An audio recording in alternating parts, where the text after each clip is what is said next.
Hello everyone, आज का हमारा टॉपिक है हेरिडिटी एंड एनवायरनमेंट, वंशानुक्रम एवं वातावरण।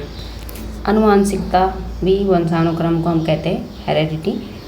पर प्राणियों में पीढ़ी दर पीढ़ी पहुंचने वाले पूर्वजों के लक्षणों और गुणों को आनुवंशिकता कहा जाता है।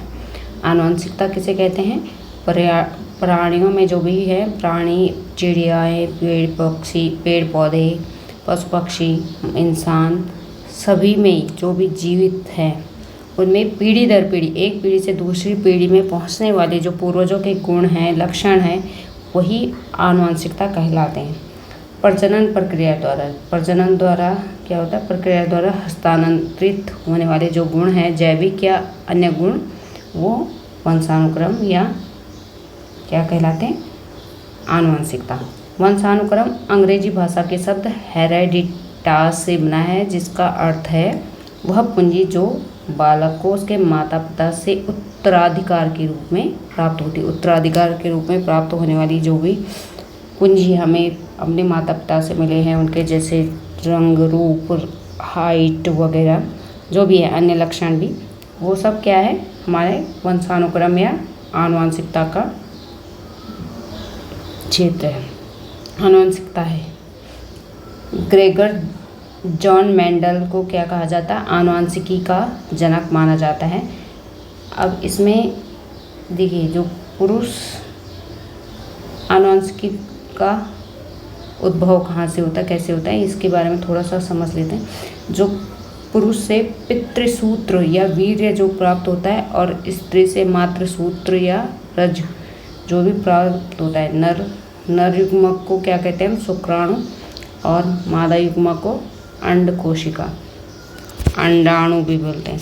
तो इन दोनों के युग्मन से, निषेचन से क्या बनेगा? हमें निषेचन से, अगर इनका निषेचन होता है, युग्मनज बनता है, फिर युग्मनज से भ्रूण बनता है, भ्रूण से शिशु पैदा होता है। और अगर निषेचन नहीं होता तो उस कंडीशन में माता को फिर जो मासिक रजोधर्म होता है वो होता है। तो इस तरह से इसकी शुरुआत होती है। आनुवंशिकता से तात्पर्य है शारीरिक एवं मानसिक गुणों के संचरण। जो आनुवंशिकता से क्या तात्पर्य है? शारीरिक एवं मानसिक गुणों का संचरण, ट्रांसमिशन जो होता है, वही आनुवंशिकता है, जो माता पिता से बच्चों में जीन के माध्यम से प्रवेश करता है। जो हम बच्चों में किसके द्वारा? जीन के द्वारा माता पिता से जो जीन मिलते हैं उसके द्वारा प्रवेश करता है। जीन के मुख्य रूप से दो जैविक अणु हैं। जीन के मुख्य रूप से क्या है? दो जैविक अणु हैं, डीएनए, डीऑक्सीराइबो न्यूक्लिक एसिड, और आरएनए, राइबो न्यूक्लिक एसिड। ठीक है, डीऑक्सीराइबो न्यूक्लिक एसिड होता है डीएनए, ठीक है, और आरएनए होता है राइबो न्यूक्लिक एसिड। अब हम बेसिक पढ़ चुके हैं क्या होता है हमारा आनुवंशिकता। वातावरण क्या है हमारा? वातावरण वे भारी कारक जो व्यक्ति के विकास को प्रभावित करते हैं, जो किसी भी व्यक्ति के विकास को क्या करते हैं? इफेक्ट डालते हैं, उस पर प्रभाव डालते हैं। जैसे कि घर है, हमारा परिवार है, समाज है, विद्यालय आदि, ये सब क्या है? हमारे वातावरण के अंग हैं। वातावरण हमारे आसपास मौजूद प्राकृतिक, भौतिक, सांस्कृतिक एवं सामाजिक पृष्ठभूमि है। जो भी हमारे प्राकृतिक, जैसे पेड़ पौधे, पशु पक्षी, हमारा जो इन्वायरमेंट है, वो भी एक कारक होता है हमारे व्यक्तित्व के विकास के लिए। भौतिक कारक जो हमारे जो सुख सुविधाएँ और जो भी इंसानों द्वारा निर्मित चीज़ें हैं, वो भी हमारे जो व्यक्तित्व के विकास पे बहुत प्रभाव डालते हैं। सांस्कृतिक कारक किसी भी संस्कृति और परिवेश के कारण, हमारे सामाजिक पृष्ठभूमि के कारण हमारे व्यक्तित्व में जो भी प्रभाव आते हैं, ये सब हमारे वातावरण के अंग हैं। प्राकृतिक, भौतिक और सांस्कृतिक सामाजिक पृष्ठभूमि। बालक के जो पालन पोषण, अगला पॉइंट है, बालक के पालन पोषण एवं विकास में वातावरण का भी विशेष योगदान होता है। जो बालक का जो विकास है, पालन पोषण है, उसमें जो हमारा वातावरण है, इन्वायरमेंट है, उसका भी बहुत ज़्यादा प्रभाव होता है। इसको हम आगे भी पढ़ेंगे। वंशानुक्रम के नियम, लॉज ऑफ हेरिडिटीज, समान समान को जन्म देता है, लाइक बेगेट्स लाइक, या इसको एक और नाम भी कह सकते हैं समानता का नियम, लॉ ऑफ रिजम्बलेंस, जैसे माता पिता वैसे संतान, जैसे कि जानवरों से जानवर पैदा होते हैं और इंसान से इंसान पैदा होना, एक सामान्य। दूसरा है इसका भिन्नता का नियम, लॉ ऑफ वेरिएशन, माता पिता के गुणों से भिन्न गुणों वाली संतान होना। माता पिता बहुत कुरूप है, बच्चा बहुत सुंदर रूपवान हो जाए, गुणवान भी हो जाए, तो वो भी क्या होता है, भिन्नता का। प्रत्यागमन, विपरीत का नियम। देखिए भिन्नता का गुण में कुछ अलग भी गुण हो सकते हैं, कुछ सिमिलर भी हो सकते हैं, कुछ अलग गुण हो सकते हैं, लेकिन प्रत्यागमन या विपरीत का नियम जो होता है, लॉ ऑफ रिग्रेशन, इसमें क्या होगा, बिल्कुल ही विपरीत गुणों वाली संतान हो जाएगी। जैसे कि माता पिता बिल्कुल काले हैं, बच्चा बहुत गोरा हो जाए, माता पिता के विपरीत गुणों वाली संतान होना। या जैसे तीव्र बुद्धि के माता पिता के बच्चे क्या हो जाए, कम तीव्र बुद्धि के भी हो जाए, तो ये भी क्या हो जाएगा, हमारे प्रत्यागमन का सिद्धांत हो जाएगा। वातावरण के प्रकार, वातावरण कितने प्रकार का होता है हमारा, प्राकृतिक वातावरण, सामाजिक या सांस्कृतिक वातावरण। प्राकृतिक वातावरण मैंने बता दिया, प्रकृति से प्रदत्त जो भी चीज़ें हैं वो हमारे प्राकृतिक वातावरण में आएंगे, पेड़ पौधे, पशु पक्षियाँ, हमारा जलवायु, मौसम वगैरह। इसके बाद सामाजिक और सांस्कृतिक वातावरण, सोशल और कल्चरल इन्वायरमेंट, सामाजिक, हमारे आसपास का समाज कैसा है, हमारे आसपास के लोग, हमारी संस्कृति क्या है, हम किस तरह की विचारधारा को मानने वाले लोग हैं, ये भी हमारे वातावरण का हिस्सा होगा। बौद्धिक एवं मानसिक वातावरण, इंटेलेक्चुअल और मेंटल इन्वायरमेंट। इंटेलेक्चुअल और मेंटल इन्वायरमेंट से तात्पर्य है कि हमारे जो आसपास के लोग हैं तो उनका इंटेलेक्चुअल या बौद्धिक कितना विकास हो चुका है, कितना विकसित लोग हैं, उनका मेंटल जो इन्वायरमेंट है, उनसे मानसिक सोच है, विचार है, वो कितने उच्च कोटि के हैं, उसका हमारे वातावरण पे और विकास पे बहुत बड़ा प्रभाव पड़ता है। संवेगात्मक वातावरण, इमोशनल इन्वायरमेंट, अगर हमारे आसपास जो वातावरण है वो संवेगात्मक हो, इमोशनल हो, हमें अच्छे इमोशंस के साथ समझाया जाए, सिखाया जाए, पढ़ाया जाए, तो हमारे संवेगों का क्या होगा, अच्छा विकास होगा।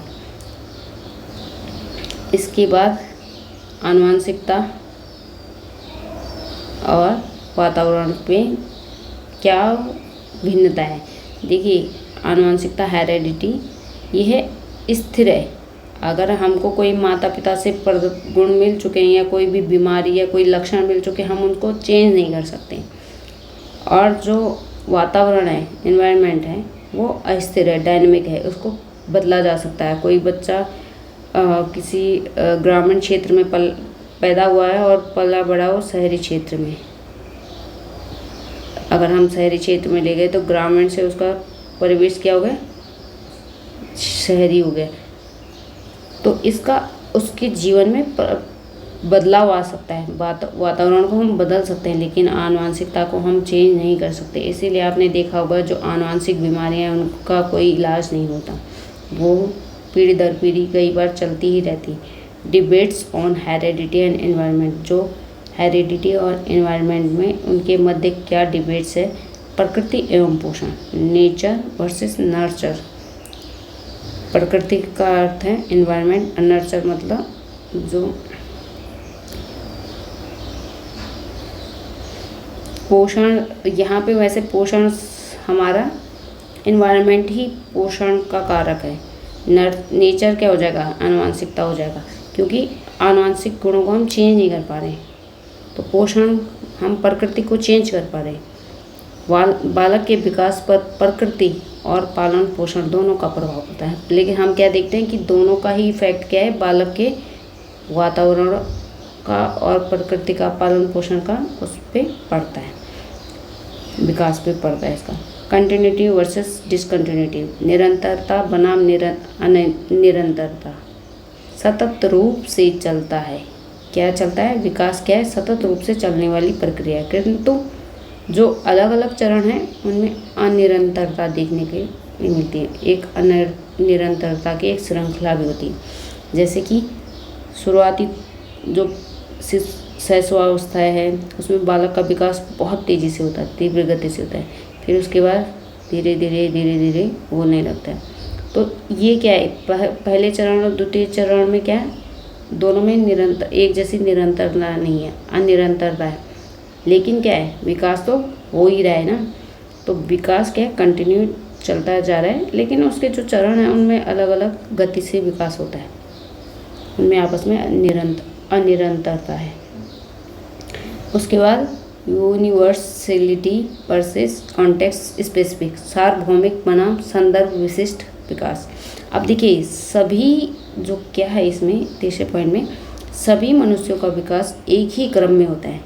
क्या होता है? सभी मनुष्यों का विकास एक ही क्रम में होता है। हमने देखा कि बच्चा पहले भ्रूण से गर्भावस्था में भ्रूण के द्वारा आगे बड़ा होता रहता है, और फिर जब जन्म के बाद भी शुरुआती समय में उसका विकास सेम होता है। लेकिन उसके बाद क्या होता है?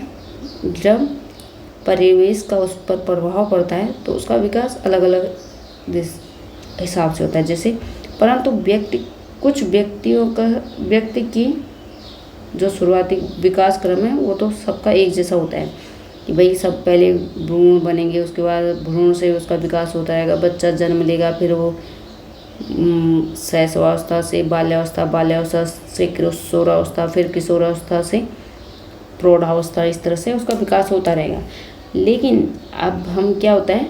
परंतु कुछ व्यक्तियों की संस्कृति, पर्यावरण एवं व्यक्तिगत अनुभवों के आधार पर हो सकते हैं कुछ बदलाव जो होते हैं, कुछ जो उसका डेवलपमेंट है वो उसके जो प्रकृति है, पर्यावरण है और संस्कृति और व्यक्तिगत जो भी अनुभव होंगे उसके आधार पर भी उसका विकास होता रहता है। जैसे कि उदाहरण देख लीजिए, सभी बालकों को गर्भ में एवं जन्म के बाद विकास समान गति से ही होता है, समान गति से या क्रम से होता है, समझ सकते हैं।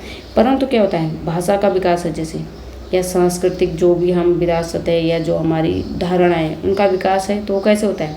सभी का भिन्न भिन्न क्षेत्रों के आधार पर होता है। अब देखिए जैसे उत्तर भारत में हम हिंदी जब बोलते हैं तो हमारा भाषाई विकास हिंदी में। अगर आप अमेरिका चले जाएंगे तो वहाँ का बालक क्या सीखेगा? इंग्लिश सीखेगा। ये भाषाई विकास क्या हुआ? इसका किस चीज़ का प्रभाव पड़ा है इस पर?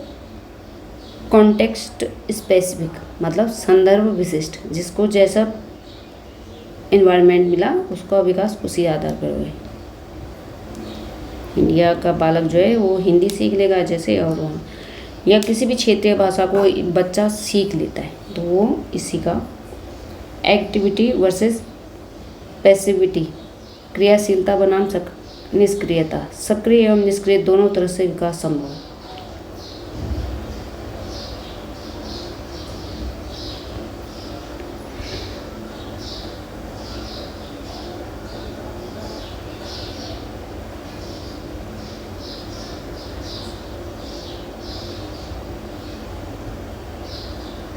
अब देखिए स्टेबिलिटी वर्सेस चेंज, स्थिरता बनाम परिवर्तन। स्थिरता और परिवर्तन का क्या वो है? देखिए विकास में व्यक्तित्व में जो स्थिरता सही होती है। अगर विकास के क्रम में व्यक्ति में स्थिरता है ऐसा तो अच्छी बात है, ऐसा नहीं कि उसका विकास अप डाउन होता जा रहा है। स्थिरता है तो अच्छी बात है, किंतु आवश्यकता पड़ने पर आवश्यक परिवर्तन भी होना चाहिए। ऐसा नहीं कि किसी ने कोई धारणा बना ली और वो गलत होने पे भी उसमें बदलाव नहीं कर पा रहा है, तो वो फिर बहुत गलत है। तो हमारा जो डेवलपमेंट है, जो भी हम नई विचार सीखते, बातें सीखते हैं, जैसे आज हमने कोई बात सीखी, कुछ विषय के लिए सीखा, पढ़ाई की, अगर हम उसको सीख के उसको भूले नहीं तो वो अच्छी बात है, ये अच्छा गुण है। लेकिन अगर उसमें कुछ सुधार की आवश्यकता है या उससे ऊपर बढ़ने की आवश्यकता है तो हम उसमें बदलाव करने की स्थिति में भी रहें, तो ये सबसे अच्छी बात है कि मतलब इसका मतलब चेंज भी कर पाएँ और स्टेबल भी रह पाए। स्टेबल मतलब कि हम जो हमने सीखा उस पर उसको सीखा रहे, ऐसा ना हो कि हम भूल जाएं। अब इन आनुवांशिकता और पर्यावरण के बीच जो है एक बार तुलनात्मक अध्ययन कर लेते हैं, क्या क्या होता है, कैसे होता है। देखिए इसमें जो बिंदु हैं, आनुवंशिकता के अंडर में क्या आता है और एनवायरनमेंट के अंडर में क्या आता है। परिभाषा हमने समझ ली थी, माता पिता से संतानों को प्राप्त होने वाले आनुवंशिक लक्षणों का समूह क्या है, आनुवंशिकता, हेरेडिटी है। अब पर्यावरण क्या है, बाहरी कारक जो व्यक्ति के विकास को प्रभावित करते हैं। जो बाहरी कारक क्या है, अब देखिए स्रोत क्या है इनके, आनुवंशिकता के स्रोत है जीन, गुणसूत्र और डीएनए आरएनए हमने पढ़ा था अभी क्या था। उसके बाद पर्यावरण क्या होता है, पर्यावरण परिवार, स्कूल, समाज, संस्कृति, शिक्षा, पोषण जो है, कैसे हमें शिक्षा मिल रही है, क्या पोषण मिल रहा है, कैसा हमारा परिवार है, कैसे हमारा विद्यालय, स्कूल है, समाज है, इन सब का हमारे जीवन में और विकास पे बहुत बड़ा प्रभाव पड़ता है।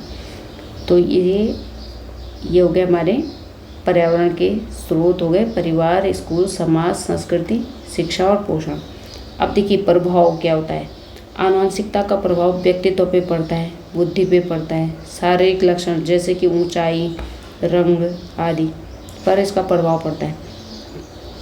पर्यावरण का प्रभाव कैसे पड़ता है, व्यवहार में, हम जैसे आसपास के लोगों को देखते व्यवहार करना वैसे सीख जाते हैं। कौशल, हमारा जो स्किल है वो हम अपने घर परिवार से सीखते रहते हैं, सीख जाते हैं। ज्ञान, जैसे हमारी शिक्षा होगी वैसे हमारा ज्ञान होगा। हमारे सामाजिक संबंध कैसे होंगे, जैसे हमारे सामाजिक सांस्कृतिक मान्यताएं होंगी, उसके आधार पर हमारे सामाजिक संबंध भी होंगे, उसका सबका प्रभाव पड़ता है। इन सब पर क्या होता है, प्रभाव पड़ता है, किसका, पर्यावरण का। उदाहरण के लिए देख लेते हैं, उदाहरण क्या है, आनुवंशिकता का उदाहरण आँखों का रंग, बालों का रंग, त्वचा का रंग, कुछ बीमारियों की प्रवणता। मैंने एक बताया था कि कई बार हमारी कई बीमारियां और कई बीमारियां क्या है, हमारी पीढ़ी दर पीढ़ी भी आनुवंशिकता की वजह से चलती रहती हैं। तो अब पर्यावरण का क्या प्रभाव है, उदाहरण देखिए, भाषा का विकास, जो हमारा भाषा का विकास है वो किसके आधार पर होता है, आनुवंशिकता के आधार पर नहीं, पर्यावरण के आधार पर हमारा भाषा का विकास होता है। सामाजिक व्यवहार, हम सामाजिक व्यवहार किसके आधार पर सीखते हैं, जैसे हमारा पर्यावरण होगा, हमारे आस पड़ोस के लोग या जो परिवार के लोग जो भी व्यवहार करेंगे हम वैसे सीख लेंगे। शिक्षा, हमारी शिक्षा कैसे होगी, जैसा हमारा पर्यावरण होगा। नैतिकता, हमारी नैतिकता भी उसी आधार पे होगी, ठीक है। किसी के लिए जीव हत्या बहुत बड़ा पाप हो सकता है और किसी के लिए जीव हत्या एक बहुत सामान्य चीज़ हो सकती है। एक सामान्य उदाहरण समझ सकते हैं, ये एक नैतिकता का पार्ट है, क्योंकि ये हमारी सांस्कृतिक धरोहर और मान्यताओं के आधार पर ही हमारे इसमें विकास होता है। नियंत्रण, आनुवंशिक रूप से निर्धारित हैं, कम परिवर्तनशील हैं। जो आनुवंशिक गुण हैं, जो आनुवंशिक चीज़ें हैं, उनको हम क्या आनुवंशिक रूप से निर्धारित है, जो पैदाइशी हमारे अंदर आ चुके हैं, हमारी बॉडी में हैं, उनको हम बहुत ही कम है कि हम उसको परिवर्तन कर पाएँ। बाहरी कारकों द्वारा नियंत्रित, जो पर्यावरण है वो क्या है, बाहरी कारकों द्वारा निर्धारित है।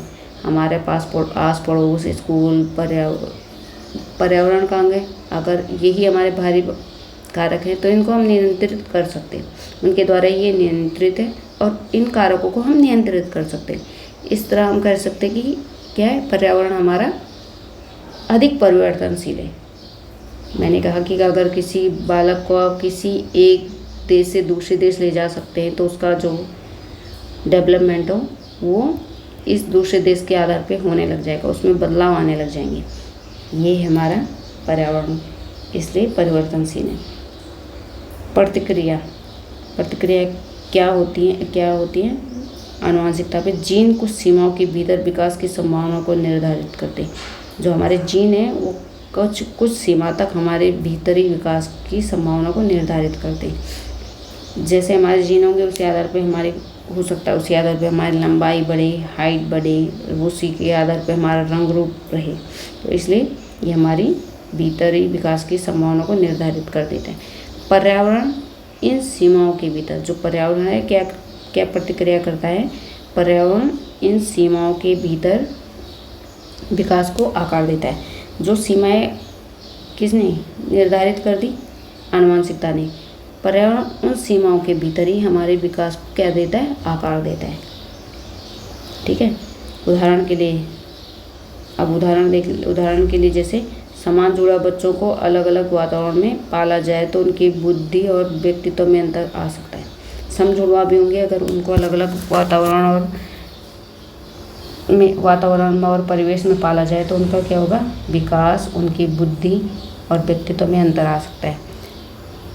इसी का उदाहरण पर्यावरण से समझ लेते हैं। जिन बच्चों को समान जीन मिलते हैं लेकिन वे अलग अलग वातावरण में बड़े होते हैं, उनकी विशेषताओं में अंतर हो जाता है। समान जीन मिले हैं उनको, एक ही माता से पिता से पैदा हुए, समान जीन मिले हैं, लेकिन उनके जो वातावरण अलग अलग हो गए तो बड़े होते हैं। जब वो अलग अलग वातावरण में बड़े होते हैं तो उनकी विशेषताओं में क्या हो जाता है? अंतर आ जाता है। अब कुछ सवाल देखते हैं, जैसे मानव जाति में, ये पहले आ चुके सवाल हैं। मानव जाति में वे कौन से वैयक्तिक भिन्नताओं के निर्धारक तत्व होते हैं जो मानव जाति की विविधता को बताते हैं? तो वो मानव जाति की विविधता को बताने वाले निर्धारक तत्व कौन कौन से? आनुवंशिकता और पर्यावरण। आनुवंशिकता और पर्यावरण के द्वारा ही हमारा क्या होता है? व्यक्तित्व विकास होता है, डेवलपमेंट होता है। निम्न में से कौन सा बच्चे के सामाजिक मनोवैज्ञानिक आवश्यकताओं के साथ संबंध नहीं है? सामाजिक अनुमोदन, सोशल अप्रूवल।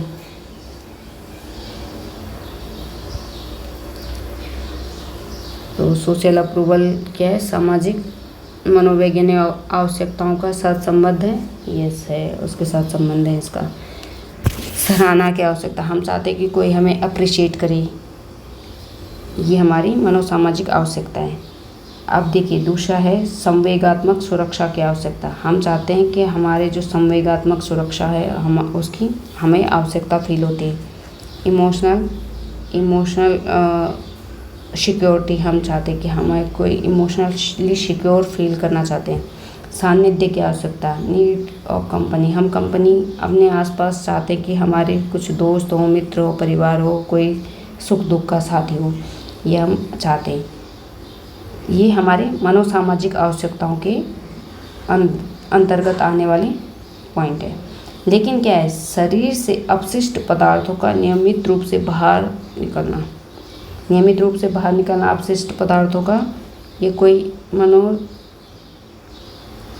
सामाजिक या मनोवैज्ञानिक वो है क्या?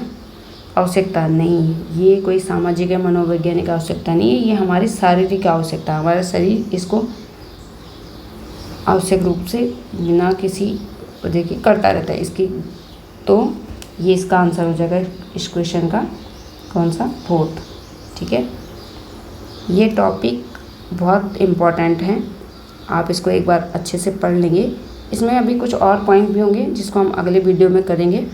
अभी इतना ही, आप इसको एक बार अच्छे से देख लें कि क्या हमारे आसपास का वातावरण है, क्या हमारी आनुवंशिकता है, आनुवंशिकता का क्या हमारे विकास में प्रभाव पड़ता है, ये सब अच्छे से पढ़ लेंगे क्योंकि ये सीटेट के लिए एक बहुत ही महत्वपूर्ण टॉपिक है। आज के लिए बस इतना ही, धन्यवाद।